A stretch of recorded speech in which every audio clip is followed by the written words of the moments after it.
Pernah dengar orang bisa mabuk tanpa minum alkohol? Fenomena langka ini disebut auto-brewery syndrome, kondisi saat tubuh memproduksi alkohol di dalam usus.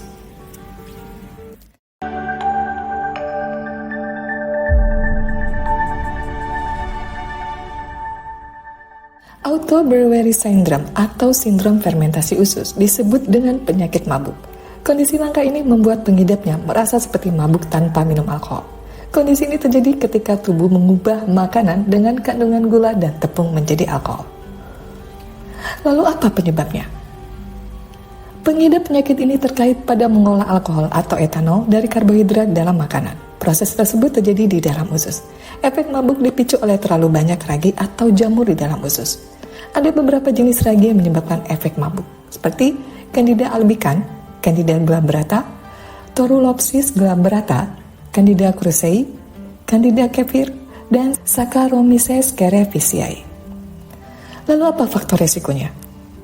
Orang dewasa dan anak-anak dapat mengalami gangguan tersebut. Penyakit ini biasanya merupakan komplikasi dari penyakit lain, ketidakseimbangan atau adanya paparan infeksi dalam tubuh yang tak disadari.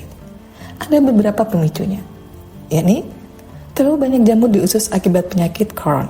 Gangguan ini merupakan peradangan di area lapisan dinding dalam sistem pencernaan. Mengidap gangguan hati, kondisi ini menyebabkan organ tidak mampu membersihkan kandungan alkohol dari karbohidrat dalam makanan. Mengidap sindrom usus pendek, anak-anak yang mengkonsumsi terlalu banyak gula dalam minuman berisiko mengalami auto-brewery syndrome. Kondisi medis lainnya, di antaranya mengidap gizi buruk, mengkonsumsi antibiotik, dan memiliki sistem kekebalan tubuh yang lemah. Ada beberapa gejala yang muncul pada pengidap auto-brewery syndrome, yakni kulit wajah memerah, pusing, mual dan muntah, dehidrasi, mulut kering, bersendawa, kelelahan, perubahan suasana hati. Auto-brewery syndrome juga dapat menyebabkan atau memperburuk kondisi kesehatan lain, seperti sindrom kelelahan kronis, sindrom iritasi usus, depresi, dan kecemasan. Tidak ada tes khusus yang dapat dilakukan guna mendiagnosis penyakit ini. Gangguan ini baru saja ditemukan sehingga memerlukan penelitian lebih lanjut. Mendeteksi gejalanya saja tidak cukup untuk mendiagnosis penyakit. Pertama-tama, dokter akan melakukan tes feses untuk mengetahui jumlah jamur di dalam usus. Ini melibatkan pengiriman sampel feses ke laboratorium untuk diuji coba. Pemeriksaan terkait lainnya yakni tes tantangan glukosa. Pengidap akan diberikan kapsul glukosa atau gula. Mereka tidak boleh makan atau minum dalam beberapa jam sebelum dan sesudah mengkonsumsi kapsul.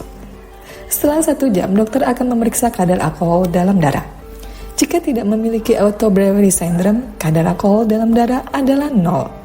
Namun jika kadarnya berkisar antara 1,0 hingga 70 mg per desiliter, ini bisa menjadi indikasi penyakit. Bagaimana cara pengobatannya?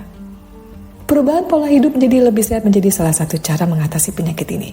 Pengidap disarankan untuk membatasi asupan karbohidrat dari makanan sehari-hari. Jika mengidap penyakit Crohn, dokter akan meresepkan obat anti jamur. Obat ini bekerja untuk menghilangkan infeksi jamur yang menyebabkan masalah pada usus. Pengidap mengkonsumsi obat selama 3 minggu atau lebih. Ada jenis obat yang direkomendasikan seperti fluconazole, nystatin, kemoterapi anti jamur, tablet acidophilus. Dan juga hindari makanan manis dan asupan karbohidrat dari sirup jagung, roti putih dan pasta, nasi putih, tepung, keripik kentang, biskuit, minuman manis, jus buah. Pengidap juga perlu menghindari gula tambahan yang terdapat di dalam makanan kemasan seperti glukosa, fruktosa, dextrosa, maltosa, levulosa. Apakah ada komplikasinya? Seiring dengan perkembangan penyakit, pengidap beresiko mengalami sindrom fermentasi usus yang dapat memicu beberapa efek samping, di antaranya pusing, mulut kering, bersendawa, sindrom kelelahan kronis, dan sindrom iritasi usus besar. Bagaimana pencegahannya? Salah satu langkah pencegahan efektif dilakukan dengan menghindari pemicunya. Pengidap juga perlu membatasi asupan karbohidrat dan makanan manis guna mencegah munculnya gejala dan perkembangan penyakit. Disarankan segera memeriksakan diri jika mengalami gejala yang telah dijelaskan.